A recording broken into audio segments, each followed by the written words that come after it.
Welcome back to Egypt Old Kingdom, where we are preparing for the next trial that is imminent, even though we are not ready. It's coming either way. Now we have the bull people who are about to attack here. Again, we can't stop them. So what I am going to do is pull this worker out. Could keep him there for another turn, but I am going to want to focus in on food some more anyway. So you are going to come over here into the fields. And then also, someone was nice enough to point out that I did not domesticate the antelopes a little bit earlier when I could have. So we're going to go ahead and do that here. I do want to save up some culture for a little bit higher level advance. So we're going to go ahead and focus on waiting a bit there. Separatism. Seth ceaselessly advances. Life in Egypt becomes worse with each passing day. Horus seemingly has tried everything he could. Indeed, I have for the most part. Popular discontent growing, and the idea that dividing Egypt is the only way to restore order is gaining traction. And the Nile here is not looking good. Separatism growing. Proponents for the division of Egypt growing rapidly. We still have a chance to prevent disaster by decreasing their conviction level. Middle of the Second Dynasty, Egypt did split into two parts. We're not sure how it happened and why. Perhaps the king tried to cope with myriad problems in vain, and returning to divided Egypt was the only solution found. That is all very much true. This is essentially the dark age of ancient Egypt here in the middle of the Second Dynasty. Now, if we reduce their conviction level to 0, if we suppress the trial, it only brings us a bronze victory. But there's something worse that'll happen, because the suppress option is bad. Particularly with the workers and population we would lose. Like, losing the military is bad enough, but losing workers we just can't afford. We need more workers than we have right now. We don't need less, so there's really nothing to be done there. I am going to take the reform option, though, particularly because the bull people are about to attack us next turn. And when they do so, they're going to take half of the production and food that we have, so we might as well spend a bunch of it. I'll leave that last little 18-bit there. But I think I also will go once here. Just spend a little bit more of that. Now, I do also want to use a cult I don't often use, but Bastet will eliminate most of the negative events effects. And we're going to need all the help we can get with that. Almost evens out our situation with food.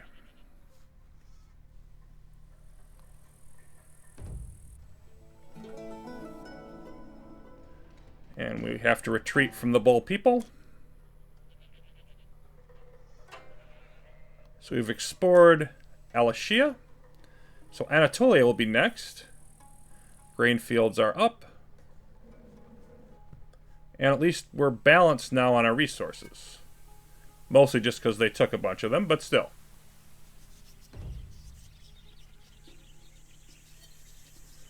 Okay, successful expedition, and lost the blessing of Horus. So I am going to hit Osiris one more time.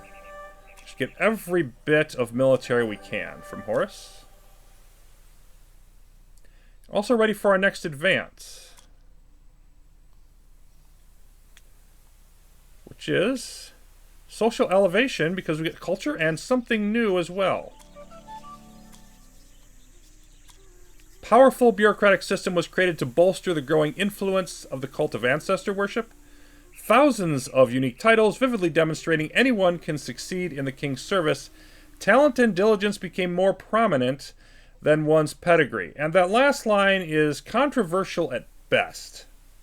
We will get to more of that a little bit further on here. But increasing culture, and this is decentralization, which will come into place later on in the game. We actually can't use it until a certain point in time. But it doesn't hurt to have it now. It'll still be stockpiled up for us, but mostly we're doing this for the culture.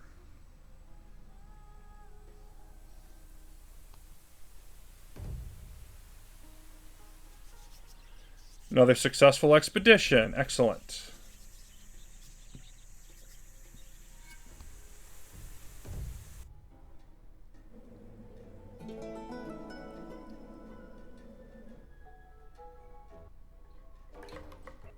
Very nice. The Scarab tribe have sent various gifts as a sign of their friendship. Well, we need to deal with that for sure in a bit. But we have other problems first. Egypt's been divided, a most immense crisis, but the king and the aristocracy concern themselves solely with internal affairs. I don't know how true that is.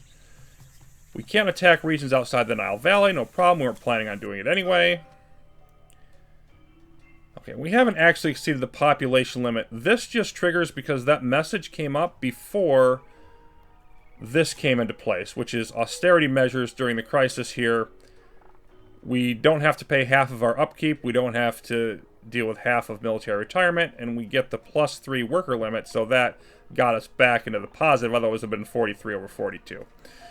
So that's all that is working. Favor of Seeker is gone. Let's re-up that. Not Ptah. Seeker. And then the Tomb of Ninjir.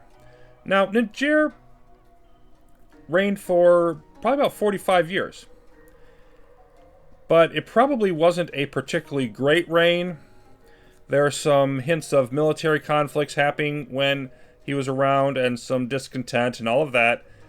And upon his death, we think, it might have been a little before that, but we think it was upon his death is about the time his successors basically were split for unknown reasons, the Kingdom of Egypt. And exactly how all that worked out, very uncertain.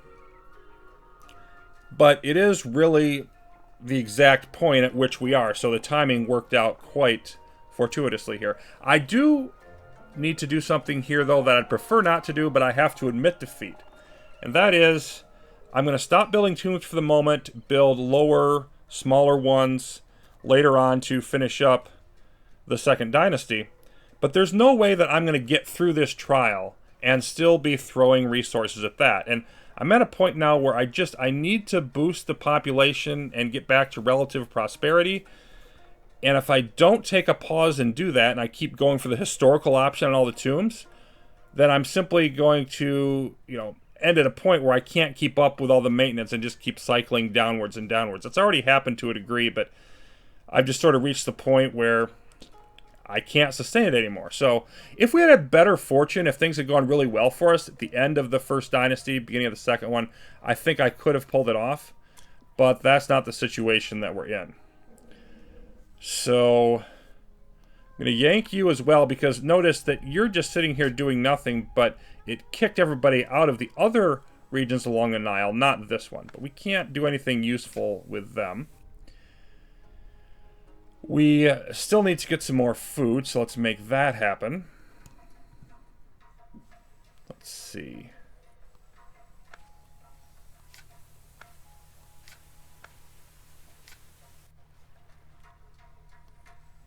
So that at least is a good start, and I think I'm going to put you down here as well.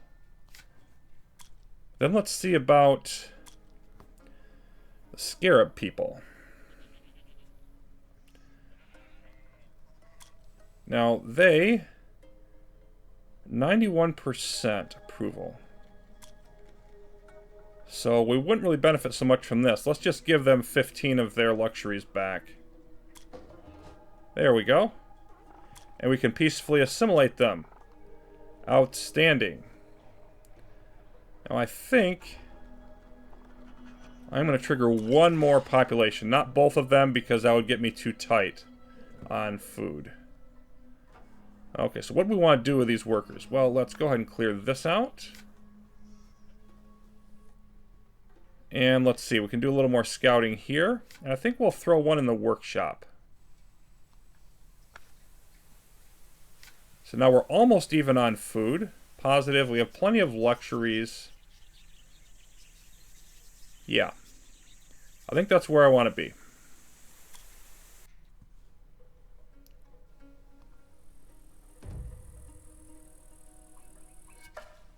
Civil war is upon us. Upper and Lower Egypt in opposition. This is against the wishes of the true Horus. So long as separatists, those lapdogs of Seth, are ruling Egypt, order will not return. We must get rid of them. Our aim is not to defeat Upper Egypt. Well, it kind of is. But we want to decrease the number of separatists. we will still serve the interests of the true Horus, even if Lower Egypt will not. So we have the military option or the civil option of basically bribing. And as we mentioned before, second half of Second Dynasty, one of the darkest and most convoluted times of Old Kingdom history. We know almost nothing of the time of troubles, as all following dynasties tried to consign the events and names of this period to oblivion. So we have a few options. We can exchange luxuries for some food that we can use to recruit additional troops. We can try to convince them with more production, and in fact we definitely are going to do that. See, let's bring this down to, yeah, right about 100 there. Okay, 1.2k to 1.3k. Let's go ahead and hit this once.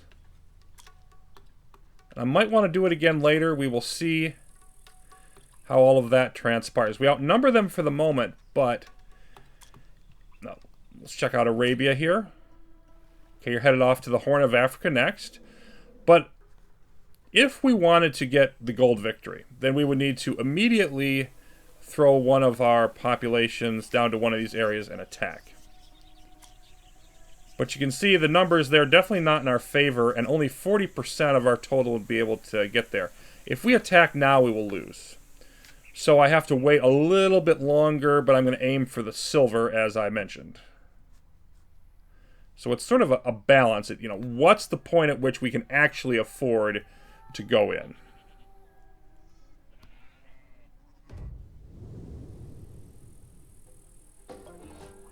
Okay, we stopped Seth. And they're preparing to attack us. Shocker there. But that'll give us an opportunity to grind them down. Okay, we lost protection of Bastet. You can see we're not doing too hot on favor these days. We have explored. We also freed this up. Let's get you over here where you're going to do some good. Do I want to explore more or go do something else? I think I will go ahead and explore a little more.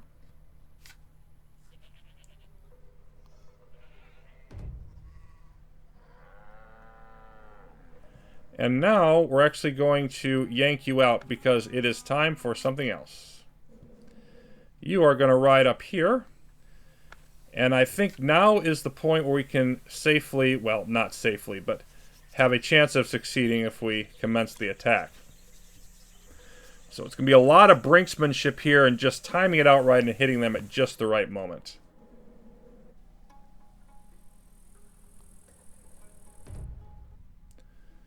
Here we go.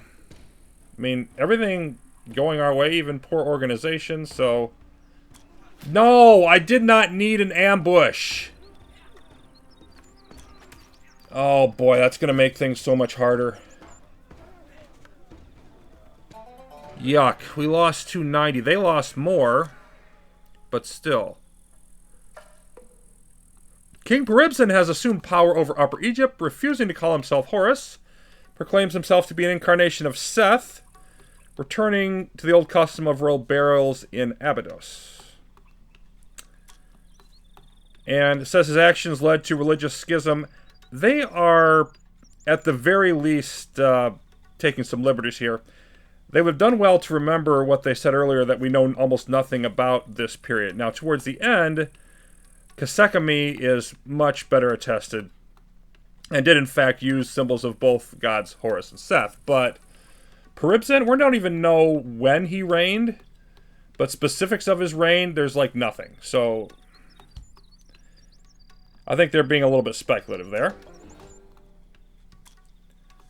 Lost the blessing of Horus, and we can't afford to re-up it, unfortunately. Italy. Okay, we'll head to Iberia next, far end of the Med, even.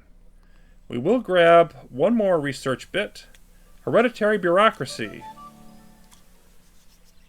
More decentralization that we can't use, but far more importantly, the tax revenue is the reason I went for this. As pyramid building slowed down, yeah, we haven't gotten to proper pyramid building yet. Role of metropolitan bureaucracy decreased. Empowerment of regional bureaucracy went hand in hand with the economic development of gnomes. and local officials became firmly rooted in place, prospered, and in turn created their own dynasties. Now, from what I have read, maybe they've got different sources than I do, maybe they've got better ones, I don't know.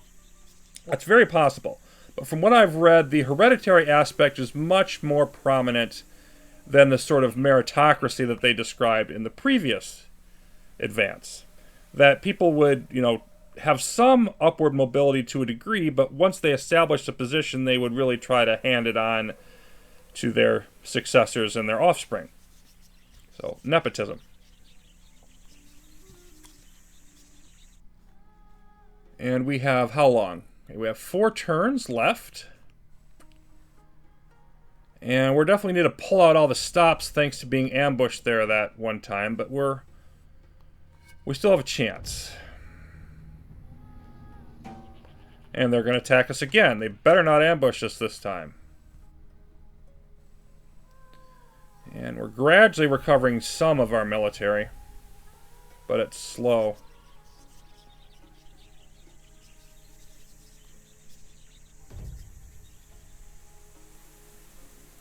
Favor of Seeker has ended. We will definitely need to re-up that.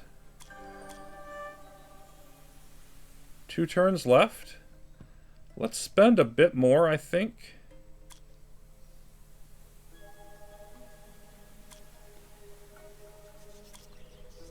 I don't want to lose all our production, but at the same time, I mean, they're still outnumbering us here. This still doesn't look good. We've got to reduce them as much as possible.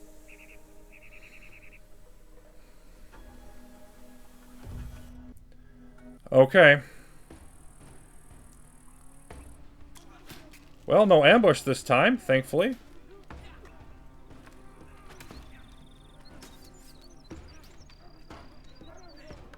But they're grinding us down a little more too. We didn't turn the tide as quick as I would have liked. That's not too bad on casualties though.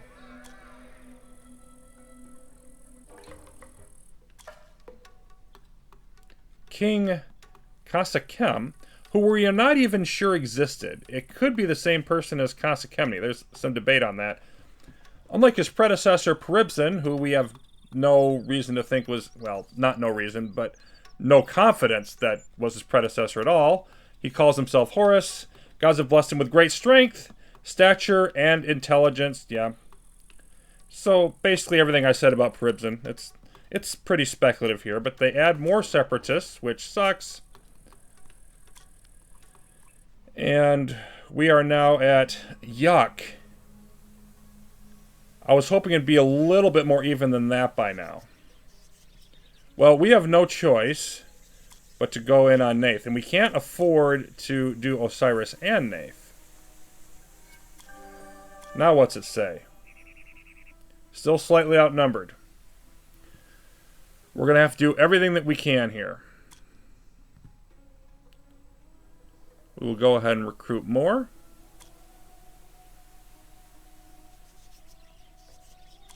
And do that one more time.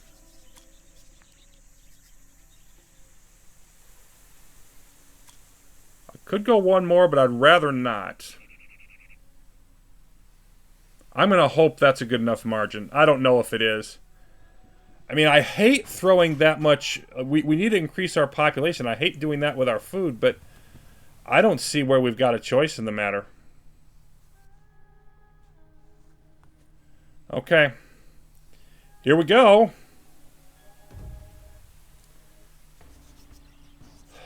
Horus is indifferent. Why is Horus indifferent? Alright. We're going to be conservative and just hope it goes our way. We do have a slight advantage. Even so far, maybe we're gaining a little bit more of an edge. Alright, we got the first... Because if that battle had leaned the other way, never mind an ambush, if they had flanked us, which could have easily happened, this would have turned into a disaster.